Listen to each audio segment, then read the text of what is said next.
बिस्मिल्लाहिर्रहमानिर्रहीम। The educational point के साथ मैं हूँ अवैस रहील। उम्मीद करते हैं आप सब खैरियत से होंगे। अब हम बात करते हैं अपनी फ़िज़िक्स की पेयरिंग स्कीम पे कि फ़िज़िक्स की पेयरिंग स्कीम जो है वो कैसी है, किस चैप्टर में से कितने सवाल आने हैं, किस चैप्टर में से मारूज़ी आनी है और कौन कौन से चैप्टर लॉन्ग के लिए इम्पोर्टेंट हैं और कौन कौन से हम चैप्टर्स के न्यूमेरिकल कर लें तो हमारा पेपर क्लियर हो जाएगा।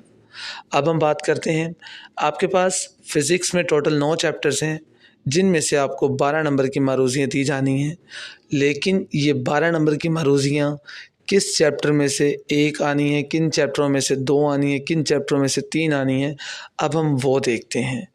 आपके पास चैप्टर नंबर 10 में 1 मारूज़ी, चैप्टर नंबर 11 में 1 मारूज़ी, चैप्टर नंबर 12 में 2 मारूज़ी हैं, चैप्टर नंबर 13 में 1 मारूज़ी, चैप्टर नंबर 14 में 2 मारूज़ी हैं, चैप्टर नंबर 15 में 1 मारूज़ी, चैप्टर नंबर 16 में 2 मारूज़ी हैं, चैप्टर नंबर 17 में 1 मारूज़ी और चैप्टर नंबर 18 में से भी आपको 1 ही मारूज़ी दी जानी है।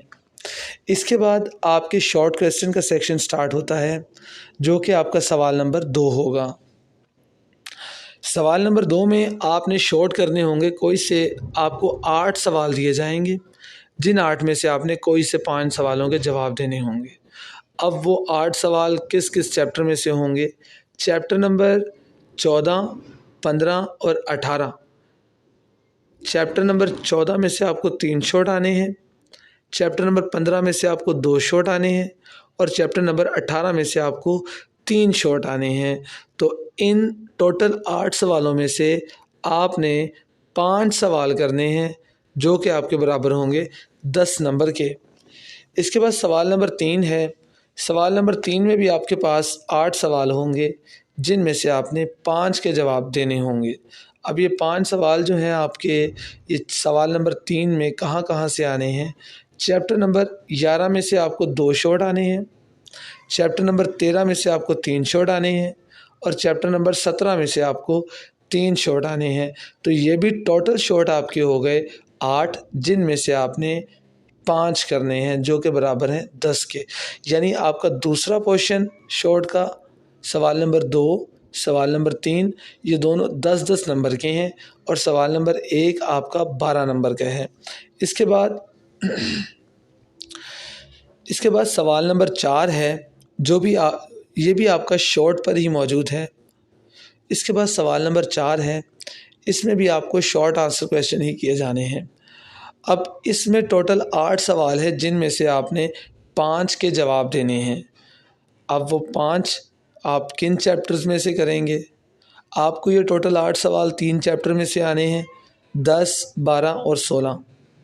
तो चैप्टर नंबर 10 में से 3 शॉट, 12 में से 3 शॉट और चैप्टर नंबर 16 में से 2 शॉट। टोटल हो गए 8। 8 में से आपने करने हैं 5। ये 5 अगर आप कर लेते हैं तो आपका पेपर क्लियर हो जाएगा। अब देखिए, आपने पहले सवाल में 12 मारूज़ियाँ कर ली, दूसरे सवाल में 10 नंबर के शॉर्ट कर लिए, तीसरे सवाल में 10 नंबर के शॉर्ट कर लिए और चौथे सवाल में भी 10 नंबर के शॉर्ट कर लिए। तो आपके टोटल नंबर हो गए 42। अब इन 42 में से आपके लिए ज़्यादा इम्पोर्टेंट चैप्टर कौन से हैं? जिन बच्चों ने पढ़ा नहीं है या जिनकी तैयारी नहीं है, स्पेशली ये उनके लिए है, वो चैप्टर नंबर 10, 11, 12, 13, 14 और 15, ये 6 चैप्टर तैयार कर लें।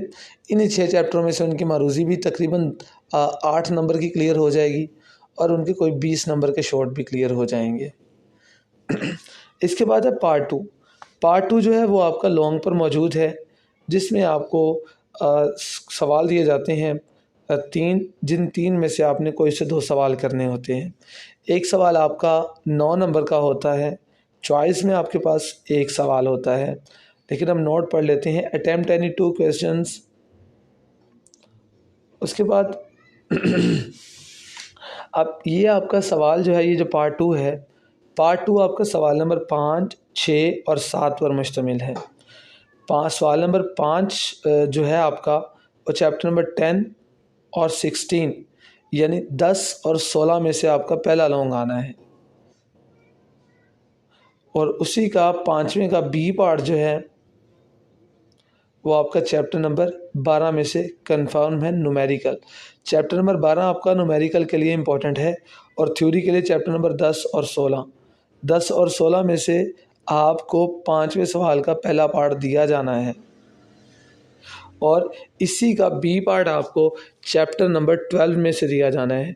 इसके बाद सवाल नंबर 6, सवाल नंबर 6 का ए पार्ट आपके लिए 11, चैप्टर नंबर 11 और चैप्टर नंबर 13 में से आएगा, जबकि इसी का न्यूमेरिकल आपको नहीं आएगा, बल्कि इसमें बी पार्ट भी आपके पास। और उसके बाद सवाल नंबर 6, सवाल नंबर 6 में आपको चैप्टर नंबर 11 और 13 में से न्यूमेरिकल दिया जाएगा ए पार्ट के तौर पर, और उसी का जो बी पार्ट होगा वो चैप्टर नंबर 17 में से थ्योरी होगी जो आपने हल करनी होगी। चैप्टर नंबर 14 और 15 में से आपको थ्योरी आएगी जो कि सवाल नंबर 7 का ए पार्ट होगा, और उसी का जो बी पार्ट होगा वो आपको चैप्टर नंबर 18 में से न्यूमेरिकल या थ्योरी दोनों में से कुछ भी आ सकता है। अब देखिए, मैंने आपसे कहा था कि अगर आप चैप्टर नंबर 10 से लेकर 15 तक 16 तक कर लेते हैं तो आपके लॉन्ग भी क्लियर हो जाएंगे। तो देखें, आपका लॉन्ग जो है वो 10 और 16 में से ही पहला बन रहा है, दूसरा पार्ट बी वाला जो है वो 12 में से बन रहा है, तीसरा लॉन्ग 11 और 13 में से बन रहा है, और उसके बाद चैप्टर नंबर 17 में से आपकी थ्योरी बन रही है। तो इनमें पास होना आसान है, बस पेयरिंग स्कीम को ज़हन में रखते हुए तैयार कर लें। जिन बच्चों ने तैयारी नहीं की हुई वो चैप्टर नंबर 1 से लेकर 5 तक कर लें, उनका पेपर क्लियर हो जाएगा।